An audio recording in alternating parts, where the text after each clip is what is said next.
সরকার তারা তো শুরুতেই কেবল একটা ছাত্র তরুণদেরকে তারা কোলে তুলে নিতে যেয়ে বাকি দলগুলোকে তারা কিন্তু বাইরে রেখেছে। আপনি খেয়াল করবেন, মানে শুরুতেই সরকার নিজেরা কিন্তু পক্ষপাত দোষে তারা কিন্তু অভিযুক্ত হয়েছেন, যেখান থেকে এখনো সরকার কিন্তু বেরিয়ে আসতে পারেনি।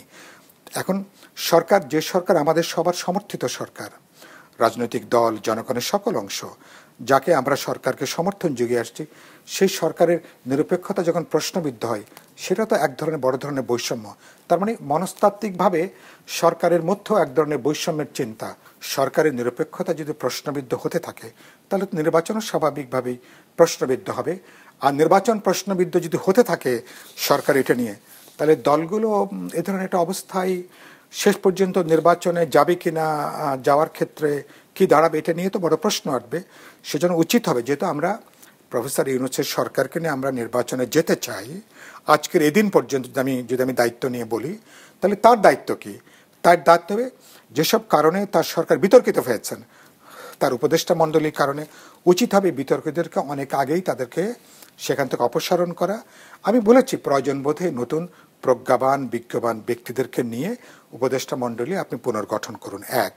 ২ নম্বর হবে রাজনৈতিক দলগুলোকে আস্থার মধ্যে নেন, কারণ গোটা নির্বাচনটাই হচ্ছে রাজনৈতিক দল এবং জনগণ সবাইকে আস্থার মধ্যে নিয়ে আপনাকে চলতে হবে। আর ৩ নম্বর হচ্ছে সরকারের রাজনৈতিক সিদ্ধান্তটা। আমি মনে করি পলিটিক্যাল উইলটা হচ্ছে সবচেয়ে গুরুত্বপূর্ণ।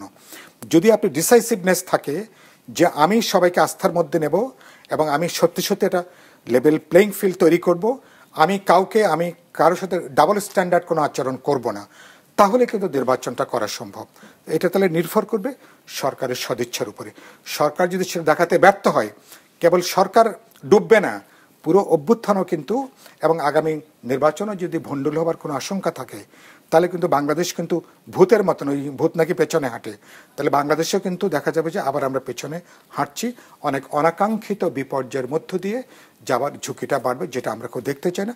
আমি দেখতে চাই সরকারের শুভবুদ্ধির উদয় হবে, তারা আমাদের ভাষাগুলোকে তারা নেবেন। মানুষের যে গণতান্ত্রিক আকাঙ্ক্ষা, এটা আমরা বিচার চাই, আমরা সংস্কার চাই এবং অবাধ নিরপেক্ষ বিশ্বাসযোগ্য নির্বাচন চাই, যার মধ্য দিয়ে বাংলাদেশ একটা গণতান্ত্রিক অভিযাত্রার পথে আগামী ফেব্রুয়ারি থেকে আমরা যাত্রা আবার নতুন করে শুরু করতে পারবো। সরকার সেখানে তারা পথ দেখাবেন, ওই পর্যন্ত সরকারের উপর আমরা আস্থা রাখতে চাই। কিন্তু আপনাকে জানতে হবে, এই দলগুলোর সমর্থনকে যদি আপনি দুর্বলতা মনে করেন, তাহলে কিন্তু আরেকটা কিন্তু ভুল হবে। তাহলে দলগুলোর সমর্থনকে কার্যকরভাবে ব্যবহার করার যে শৈলী, যে অভিজ্ঞতা, সেটা সরকারকে দেখাতে হবে। আমি নিশ্চয়ই সরকারের সাফল্য যত সমালোচনাই করি না কেন, আগামী নির্বাচনের মধ্য দিয়ে সরকার যদি বেরিয়ে যেতে পারেন, এই সরকারকে এ ডাবল প্লাস দিতে আমি কিন্তু দ্বিধা করব না।